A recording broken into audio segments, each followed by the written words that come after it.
안녕하십니까, 역겐TV입니다. 삼국사기 고구려 본기를 보다 보니까 그 이해 안 되는 명칭이 나오더라고요. 어떤 거냐면 고국이라는 명칭이 많이 나오고 있습니다.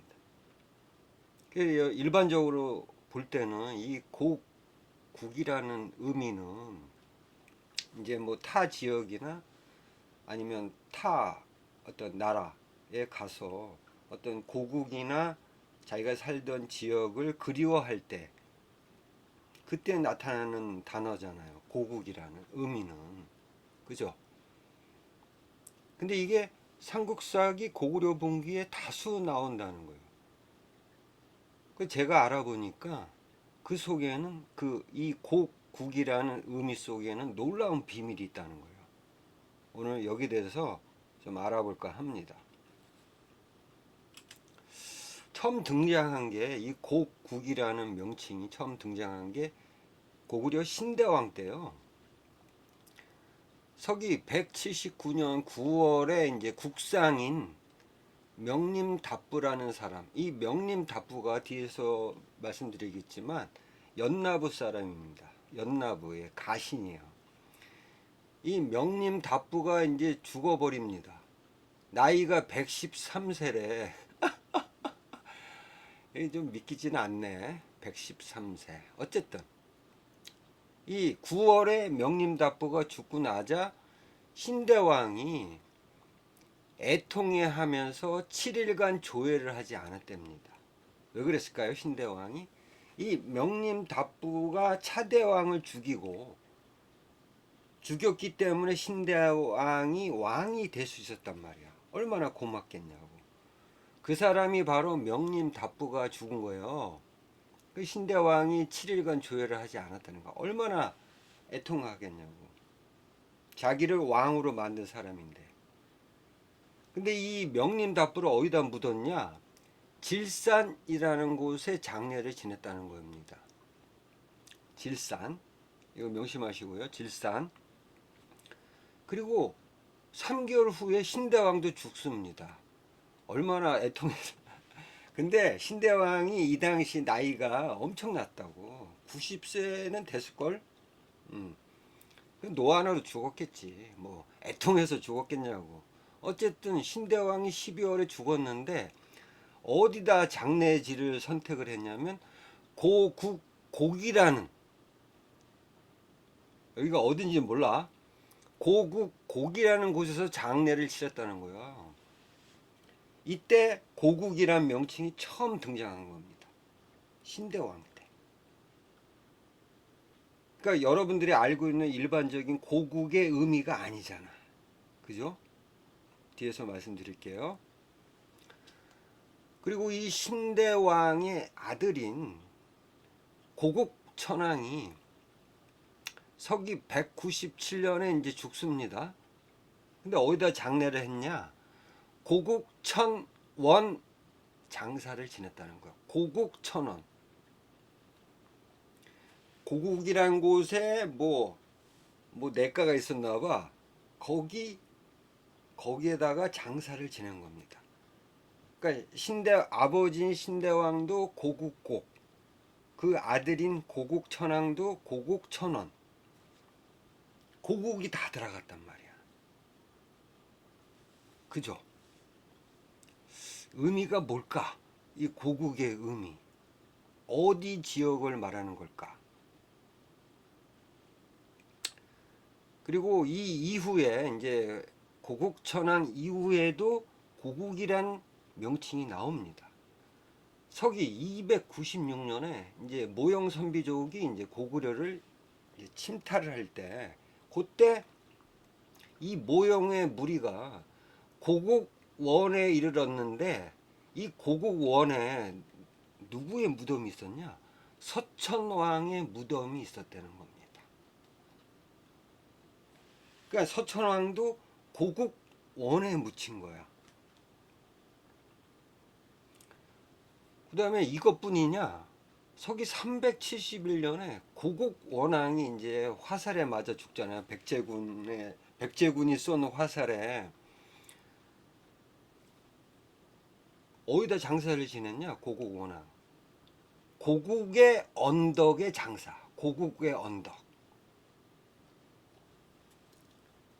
그리고 고국 원앙의 아들 고국 양왕. 서기 391년에 죽었는데 어디다 장사를 지냈냐? 고국 양에다가 장사를 지냈답니다. 그러니까 고국 양왕 이후로는 고국이라는 명칭은 사라집니다. 그러니까 고국 양왕이 고국이라는 명칭을 쓴 마지막 왕이거든요.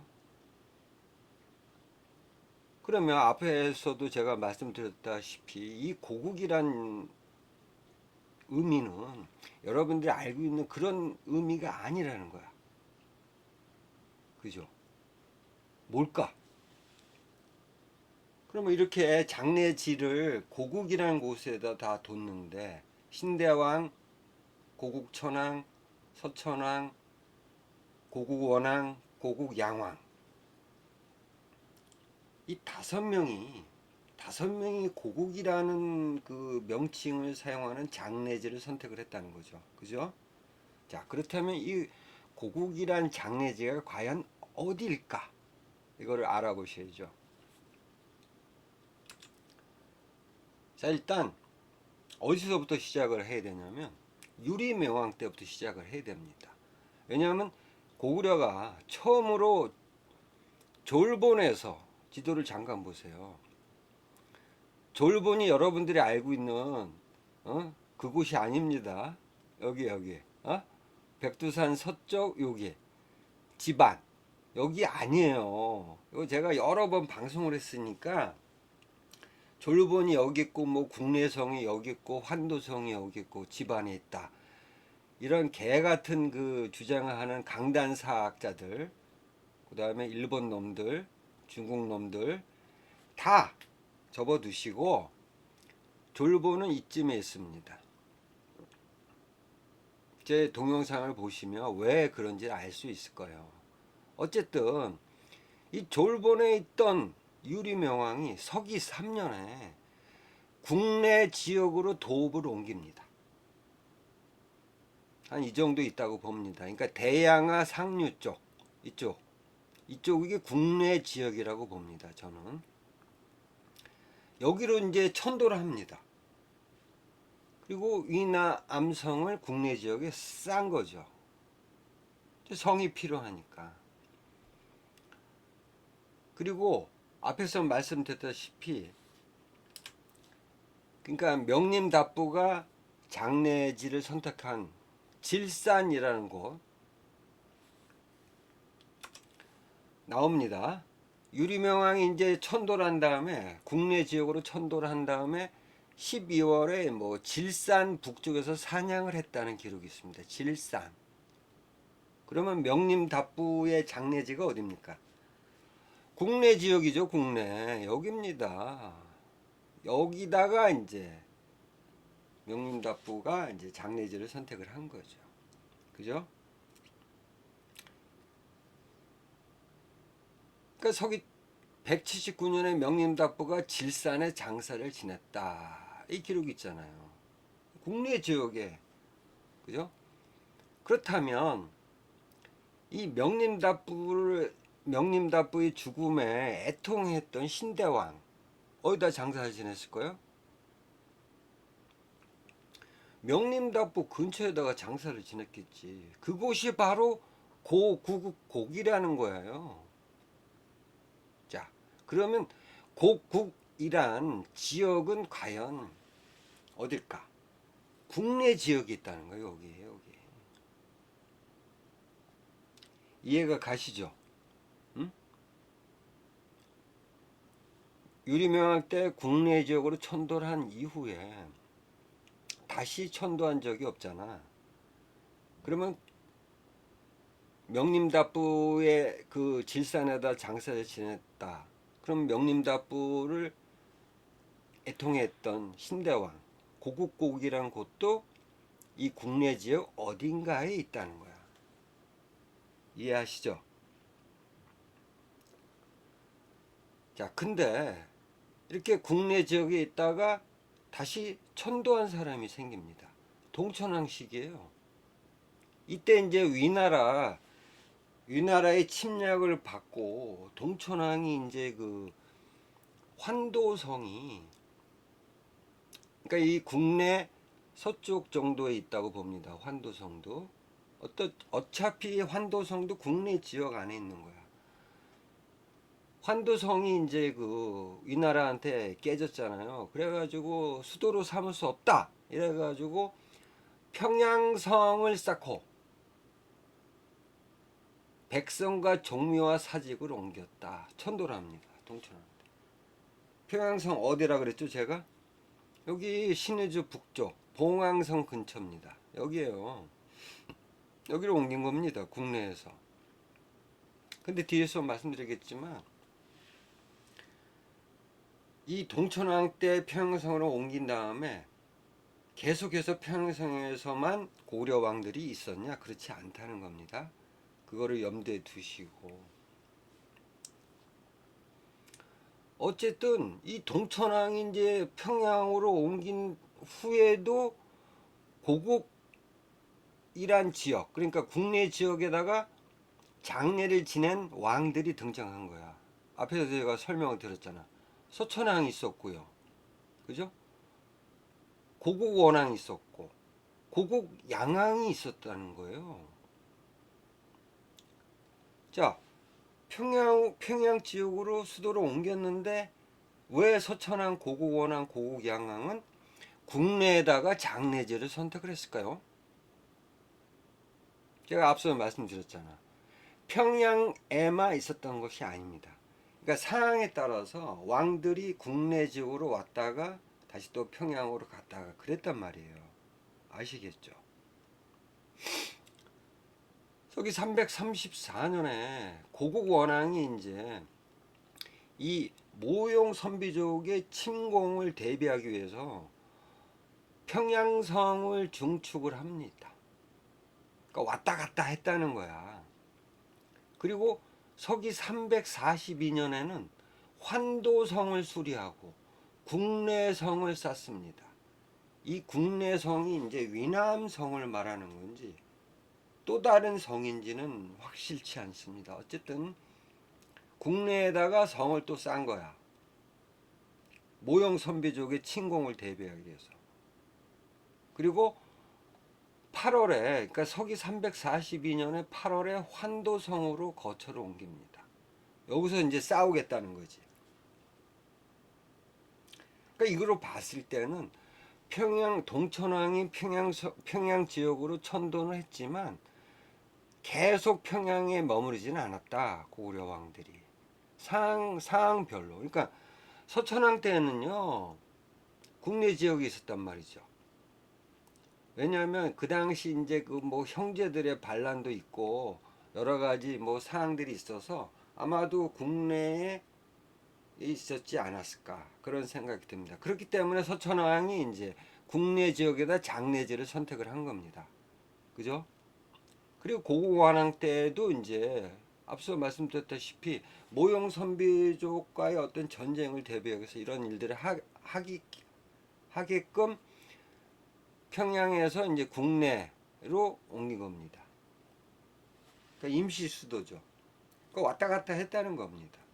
평양에만 있었던 건 아니에요. 그래서 고국이라는 명칭의 어떤 장례지를 사용을 했다는 겁니다. 서천왕, 고국원왕, 고국양왕. 아시겠죠? 자, 그렇다면 고국이라는 장례지는 국내 지역에 있는 거다.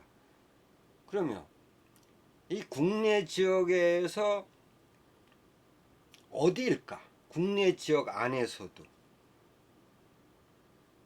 살펴봤습니다. 자, 일단 대무신앙 때를 돌아가 보셔야 됩니다. 그러니까 고국이란 이 장례지하고 이 연나부 왕부죠. 뭐 몇 개의 그 왕부가 있었잖아요. 뭐 환나, 비류나, 연나. 대무신앙 때 서기 22년에 이제 북부여왕 대소가 죽으면서 북부여가 이제 멸망을 하잖아. 그래가지고 왕족들이 뿔뿔이 흩어졌단 말이야. 그때 북부여왕의 종제, 그러니까 사촌 동생이죠. 사촌 동생이 이제 고구려에 항복을 합니다. 대무신앙한테. 그래서 이 대무신앙이 이 북부여 왕의 종제인 이 사촌 동생을 어디다가 뒀냐? 왕으로 봉하고 연나부에 있게 했다. 이때 처음으로 왕부인 연나부가 나온 거야. 그러니까 이 북부여 왕의 종제인 이 사람을 연나부에 두기 전에 이미 연나부가 있었던 거야. 이 연나부의 왕부인데 이 연나부의 주류 세력은 누굴까요, 여러분? 저는 비류나라고 봅니다. 비류. 아시겠죠? 그러니까 비류나의 어떤 그런 어떤 왕족이나 이런 사람들이 이제 연나부 소속이 됐다고 저는 봅니다. 뭐 기록상은 나오지 않지만. 그러니까 비류나의 주류가 연나. 여기다가 이제 북부 여왕의 종제를 둔 겁니다. 왕으로 봉하고. 자, 연나부가 나옵니다. 그리고 서기 165년 이제 태조 대왕이 이제 그 차대왕한테 정권을 뺏기고 별궁에서 죽습니다. 그랬는데 10월에 연나부의 조이 명림답부가 연나부의 조이예요. 그러니까 이제 중앙 정부의 조이가 있고 이거는 왕부 소속의 조이입니다. 그러니까 연나부의 가신이라고 보면 돼요. 이 명림답부가 차대왕을 죽여버립니다. 혼자 명림답부 혼자 생각으로 차대왕을 죽였겠습니까? 아니죠. 뒤엔 누가 계세요? 뒤에는 연나부가 있었다는 거죠. 아시겠죠? 연나부가 차대왕을 죽인 거야. 그리고 누구를 왕으로 올렸냐? 신대왕 백고입니다. 근데 이때 연나부만 있었냐? 그렇지 않습니다. 그러니까 차대왕이 처음에 왕이 될 때 도와줬던 무리들이 있었어. 그때는 뭐 환나부의 어지류, 뭐 비류나 다 들어갔단 말이야. 그리고 차대왕을 배신하고 연나부의 어떠한 그런 명에 의해서 이 명림답부가 차대왕을 죽여버리고 백고를 왕으로 추대한 겁니다. 그래서 신대왕이 너무 고마워가지고 이 연나부의 명림답부를 국상을 만들어준 국상. 이때 국상이 처음 생긴 거야. 모든 정권을 준 거지 명림답부한테. 근데 명림답부는 누구라 그래요? 연나부 소속이라고. 그러니까 연나부한테 준 거야 모든 권력을. 환나부, 비루나부는 어차피 연나부의 어떤 뭐 이렇게 합작으로 해서 차대왕을 죽인 거죠. 아시겠죠? 자, 연나부가 나오는 연나부. 그러면 왜 고국이라는 그 장례지하고 연나부가 왜 관련이 있을까? 자, 신대왕이 연나부의 어떤 그런 추대로 왕이 됐잖아. 그래서 이 신대왕이 고국국의 장례지를 선택을 했단 말이죠. 명림답부 근처에다가. 그럼 명림답부는 어디 소속이라 그랬죠? 연나부 소속이잖아. 근데 둘의 장례지가 같은 지역을 하고 생각할 수 있잖아. 누가 봐도. 그죠? 명림답부는 연나부 소속인데 질산에다가 묻혔어. 그 근처에다가 신대왕의 무덤도 조성을 한 겁니다. 그렇게 생각이 안 드십니까? 그러니까 고국곡이라는 곳도 질산하고 가까운 곳.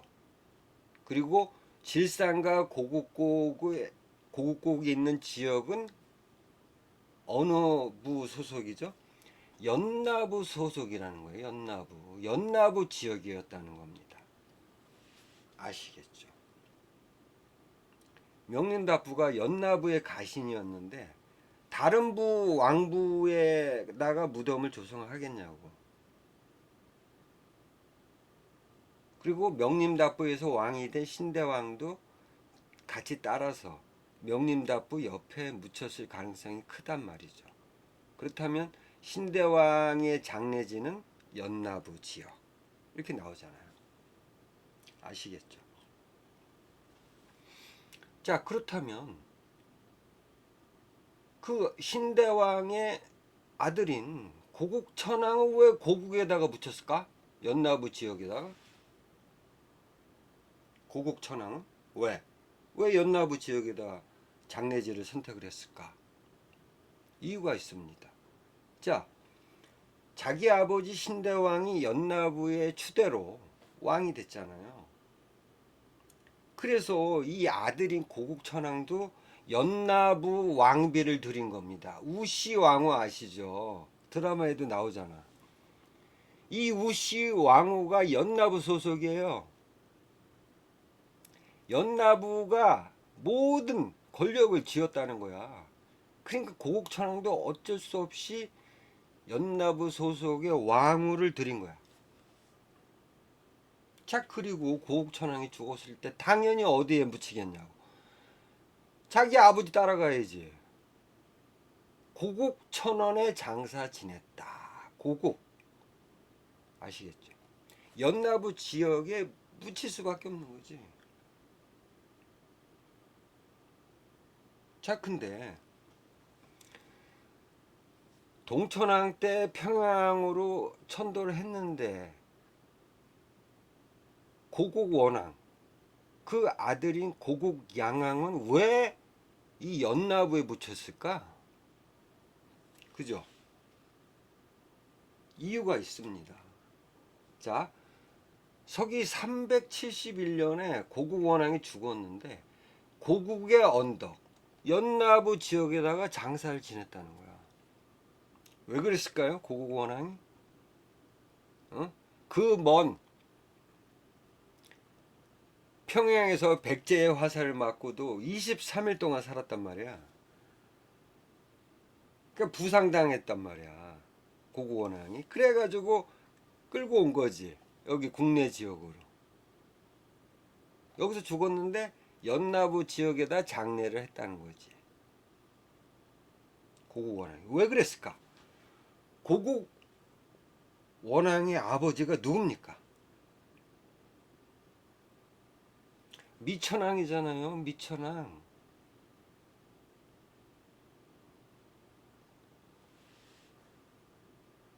미천왕이 누굽니까? 서천왕의 손자입니다. 미천왕은. 그러니까 서천왕의 아들이었던 봉상왕이 막 이상한 짓을 해가지고 이 미천왕이 도망갔잖아. 그래가지고 신하들에 의해서 봉상왕이 죽고 이 미천왕을 신하들이 추대를 했단 말이야. 근데 미천왕은 서천왕의 손자입니다. 서천왕은 연나부 지역에다가 장례지를 선택을 했단 말이야. 그죠? 이 서천왕의 손자가 미천왕이고 신하들 가장 중요한 사람이 중요한 세력이 이 미천왕을 올릴 때 왕으로 추대할 때 가장 그 중요한 세력이 비류 세력이었답니다. 그러니까 비류가 어디야? 비류나가 연나부에 있잖아요. 주류 세력이잖아. 그러니까 거의 연나부에서 미천왕이 추대가 된 겁니다. 왕으로. 신대왕처럼. 근데 미천왕은 뭐 미천의 언덕에 묻혔대요. 뭐 비슷비슷한 거리에 있었던 거지. 이 미천왕의 아들이 바로 고국원왕입니다. 아버지 따라가야죠. 그러니까 고국원왕이 이 연나부에 묻힐 수밖에 없었다. 그런 상황이 될 수밖에 없었다는 겁니다. 아시겠죠? 그 아들이 고국 양왕도 당연히 연나부에 묻히는 거지. 그러니까 고국 양왕을 끝으로 누굽니까? 그 다음에 고국 양왕 다음에 광개토왕입니다.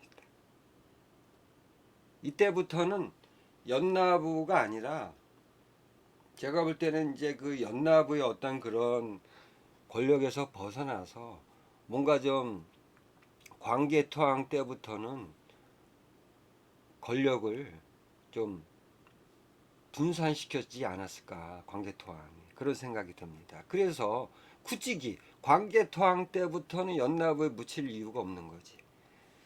그래서 고국이라는 명칭은 사라집니다. 고국 양왕을 끝으로. 아시겠죠? 고국이라는 그 명칭의 의미가 여기에 있었다는 겁니다. 국내 지역 연나부 왕부의 장례지였다. 고국이라는 의미는. 아시겠죠, 여러분? 좀 색다르지 않습니까? 이 내용을 한국의 역사학자든 강단이든 한 번도 다뤄본 적이 없는 내용입니다. 여러분들은 행운하죠. 아시겠죠? 고국이란 의미가 그렇다는 겁니다. 다음에 또 좋은 내용으로 찾아뵙도록 하겠습니다. 감사합니다.